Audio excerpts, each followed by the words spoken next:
Most people believe that their success depends on the product.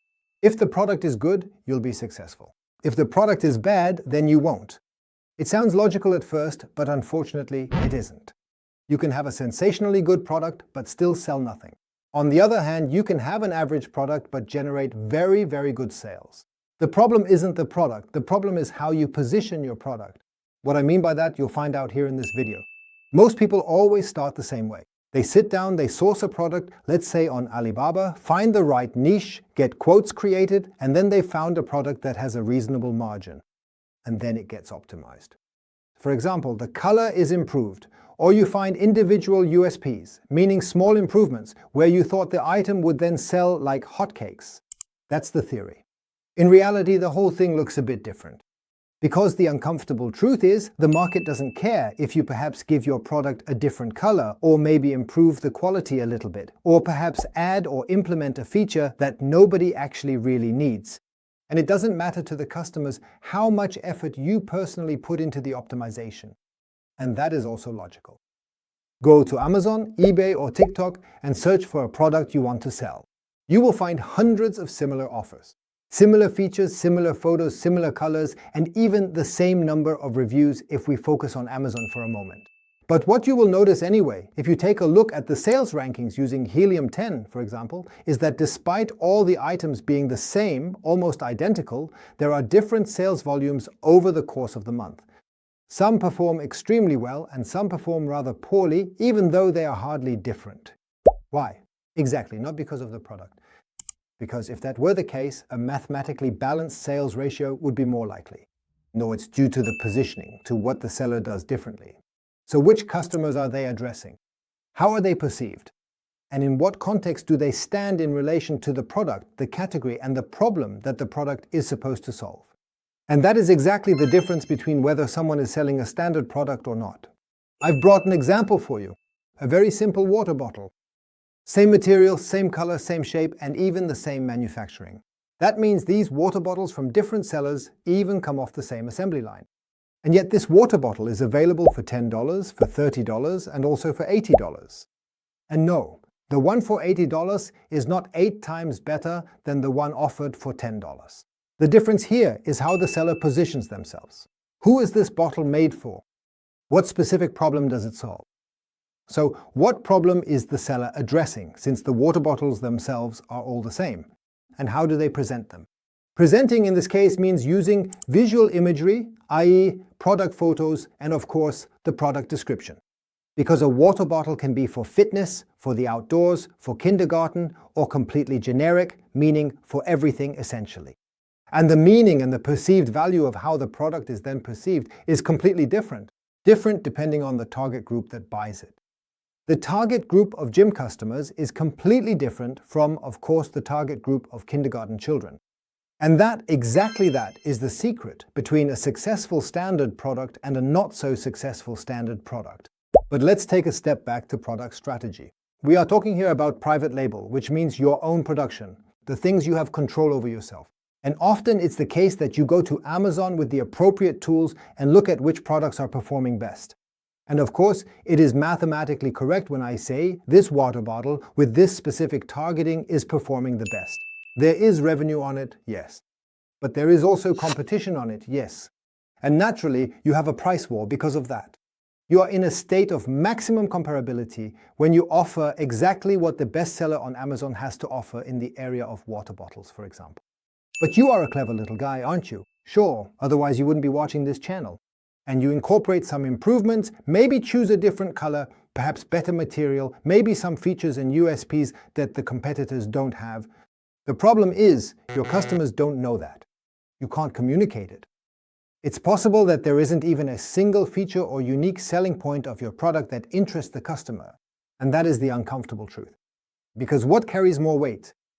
A product that solves my problem at a lower price compared to a product that solves my problem with a feature I don't need at a higher price. Of course, the vast majority will choose the first option.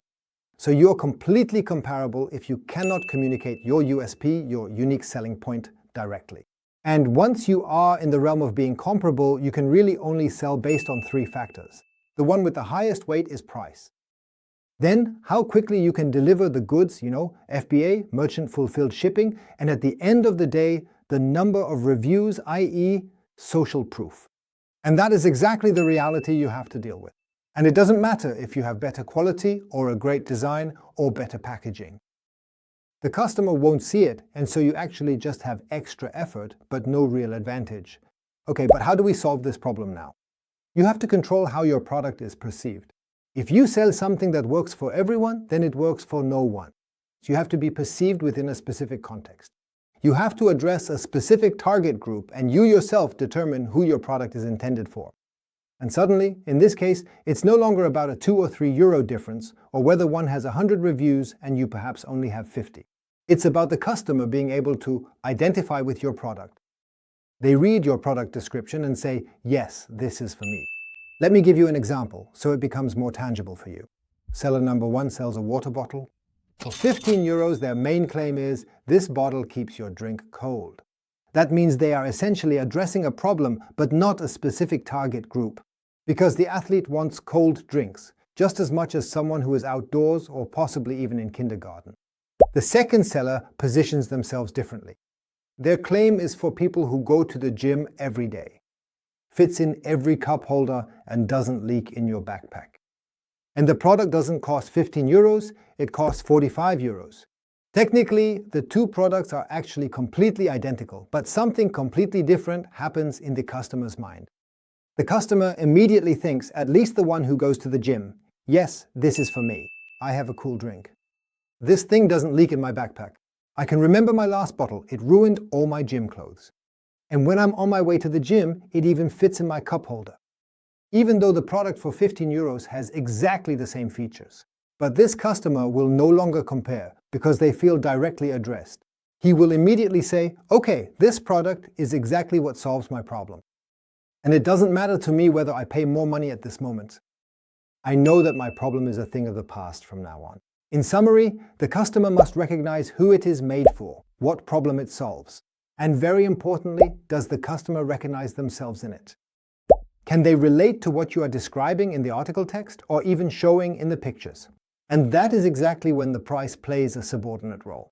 I talk to quite a lot of merchants, and the vast majority I know sell problem 1, i.e., a completely generic product without specific addressing, but believe that they are in variant 2. That means addressing a customer directly, and that is dangerous because then they come to me and say, yes, we have to lower the purchase price. My competitor is selling the item significantly cheaper. Yes, even though they could actually be operating in the high price segment. I consider addressing the target group to be the biggest lever in the private label sector. If you want to deal with standard products in the normal way, then you should consider simply selling trade goods because you don't have all those problems there. You don't have to create product photos. You don't have to write product descriptions. You can grab customers directly, but then exclusively through price. If we take the Amazon Marketplace as an example again, there is a listing for a product, for example, a water bottle produced by a brand manufacturer. You attach yourself to this item, become one of 30 sellers, and if you're lucky and perhaps the last one to have the water bottle in stock, or perhaps have the lowest price, then you will make the deal.